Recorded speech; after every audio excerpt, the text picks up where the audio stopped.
Hey guys, welcome back to FPL Fran. Today's video is going to be my updated Game Week 1 draft.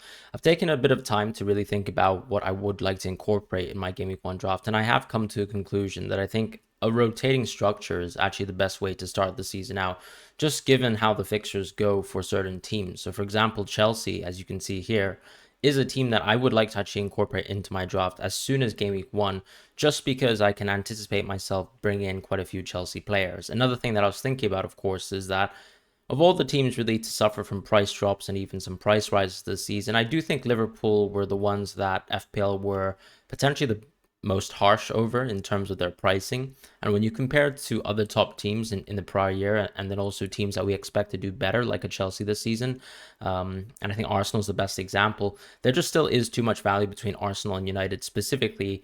Even City, for example, where I would say there's a genuine contention to maybe drop Trent and Salah, which is actually what my draft does. And if you look at the defense now, I'm going to feature a rotating cast of effectively 4 defenders and my goalkeeper being Flecken. Now, Flecken, as I've always said when I've been talking about drafts subsequent to the announcement of the initial price reveals, is that whoever comes in as that sort of United goalkeeper could easily find his way into my draft structure.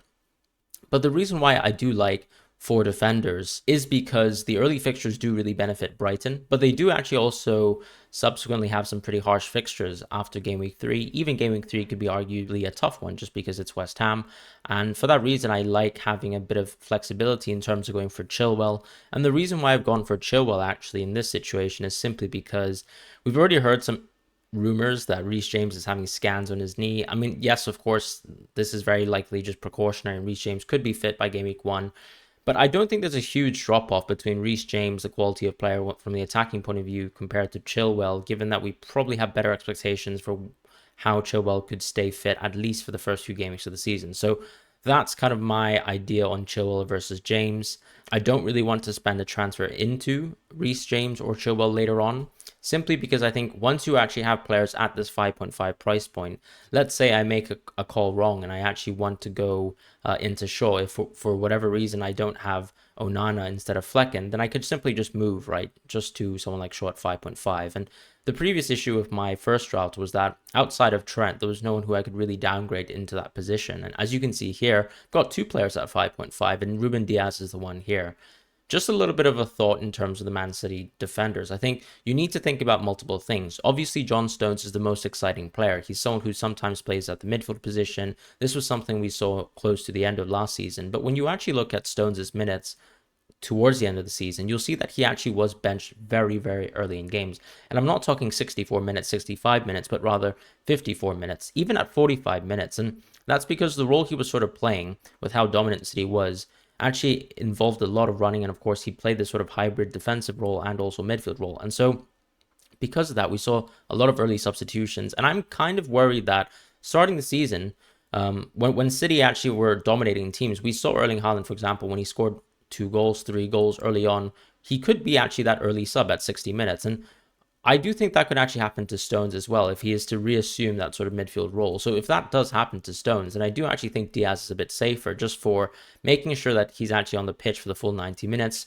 which would also mean more benefits if, let's say, they keep the clean sheet by 90 minutes in terms of bonus points and things like that. So I do like the early idea of Diaz. Now, we have actually got a news today that Walker might be leaving Man City towards a Bayern Munich, and so I am tempted to see what other options could arise. For example, Akanji could be a bit more tempting, but City have already been linked with Pavard, and at the same time in that sort of left center back position with Ake, where Akanji has also played in the past, I just think that the Guardiola rumors seem pretty close to fruition, and I am kind of worried about that. But of course, Diaz can easily be a downgrade to a 5.0 City defender if we think we have better prospects with some other players who could be a better budget price.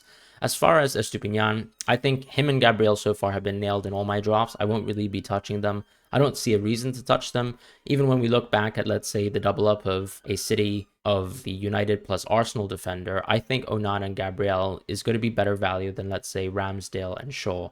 That 0.5 million could be worthwhile.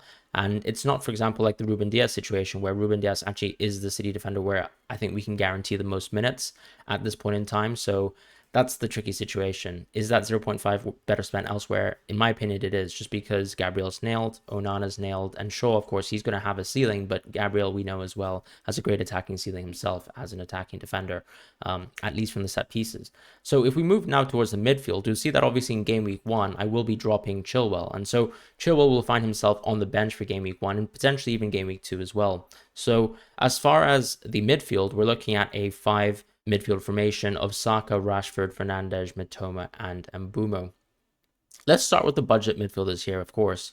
Mitoma and Mbeumo are fantastic. I think when you actually look at the underlying stats, they really rank among some of the best value options in the start of the game. And with Brighton, yes, there are concerns. Caicedo could leave the club, McAllister could leave the club.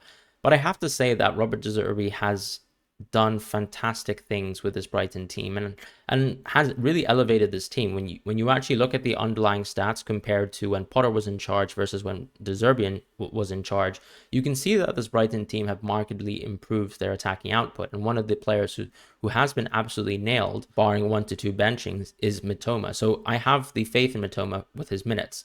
When you look at, let's say, comparing options like an Enciso or even some new players like João Pedro or some older players that we think could actually get more minutes this season, I think it's too much of a leap in judgment early doors in Game Week 1 to say that players like Enciso, João Pedro, or even Ferguson could get more minutes. And I'm going to play it safe with someone like Mitoma. If Enciso, for example, ends up being an option because he starts to play 17 minutes a game, which wasn't the case last season, he averaged around 61, then we could move there simply, right? Downgrading is always easy in FPL, much harder than upgrading.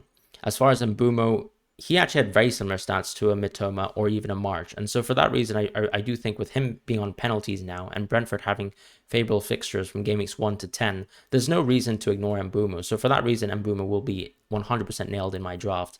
And if we now move on towards the other midfielders, you'll see actually the biggest thing that I've done to change my draft is I've moved away from someone like Trent Alexander-Arnold and effectively replaced him with someone like Bruno Fernandes or even arguably Rashford. Because effectively, when you actually think about it from an FPL point of view, because the defenders and the cheapest defenders in the game are 4.0, Trent is actually, of course, 4 plus on that, whereas someone like Fernandes is 4 plus on the cheapest midfielder possible at 4.5. So I do think Fernandes and Trent is going to be one of those big question marks for a lot of FPL managers. At this point in time, I'm choosing to side with someone like Fernandes. We need to think about how Liverpool will change.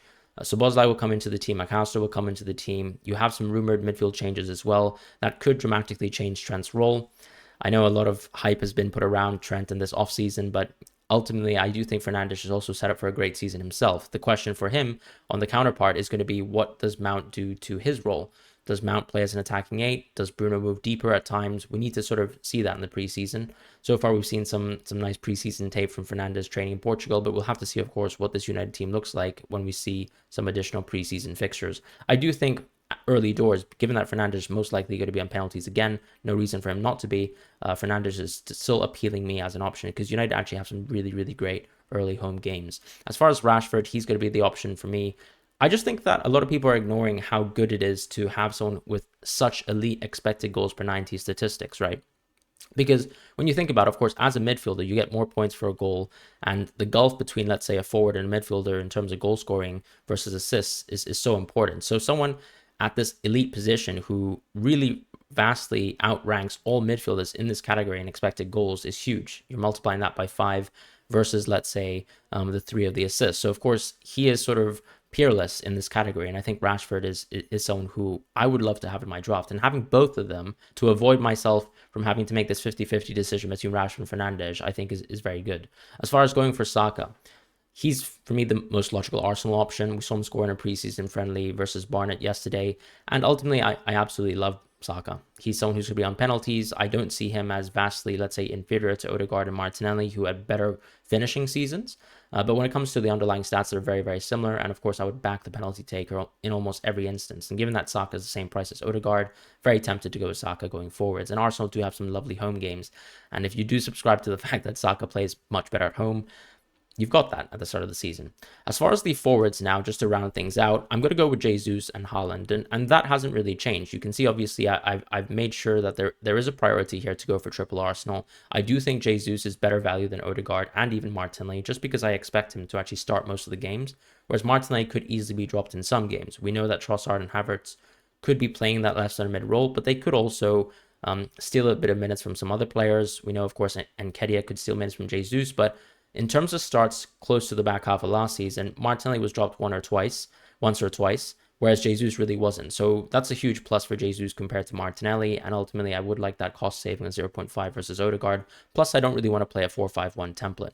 As far as Haaland, he's still non-negotiable for me just because you can still afford such a great team, as you can see here with this structure.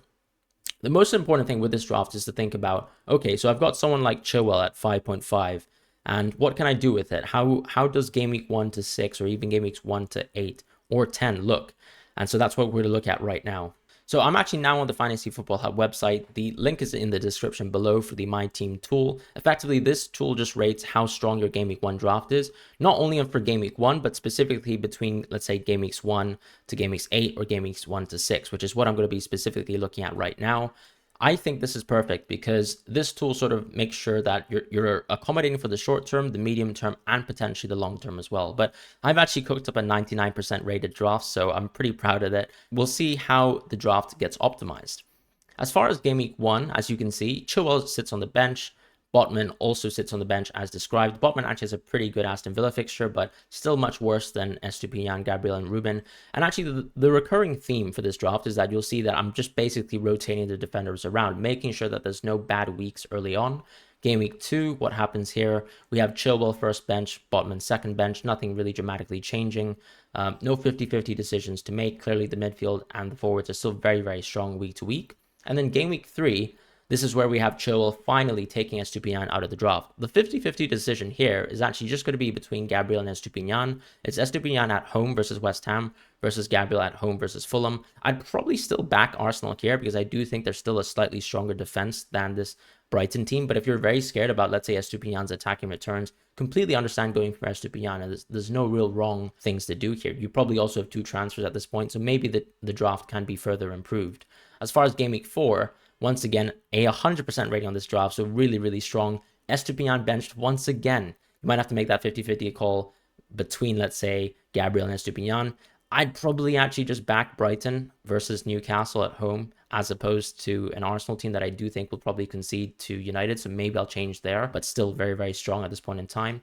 And then game week 5 is where the draft starts to deal with some difficulties. This is one of the worst weeks for the draft in terms of the game week rating. It's 94%, obviously a bit low, simply because Brentford have a very tough fixture versus Newcastle. This isn't something you can really avoid, right? Unless, let's say, I find Onana as an option in my team and I actually slot him in as my keeper, then maybe I can alleviate that situation. But this is still a bad fixture, arguably, for Mbeumo. And then a 50-50 decision here between, let's say, Chilwell playing versus Bournemouth versus Gabriel playing Everton. I mean, if you're, let's say, very fearful of what Mbeumo can do in this match, you could probably actually just go for Gabriel instead, play a kind of back 4-4-2, whereas you've got Botman versus Brentford here. So you could maybe just make a decision between, let's say, Botman and Mbeumo at this point in time. And then in game week 6, just to round things off, once again, 50-50 decisions. Most of the players, as you can see here, have around 4.0 as an average expected points rating. Gabriel, Botman, Chilwell, all interesting options. But once again, a 100% game week rating. And I think I've done incredibly well here with the 99%. Effectively, this My Team tool app is something that I'm going to look at to make sure that I have a bit more objectivity with my draft and make sure that I cover all my bases and that every week is very solid for my FPL team. As long as it kind of averages above something like 90%, I'm generally quite happy with how the draft will perform. But yeah, that's kind of early doors how I'm going to view my draft, and I'm very happy with how it looks in terms of how the algorithm kind of perceives the strength of the draft.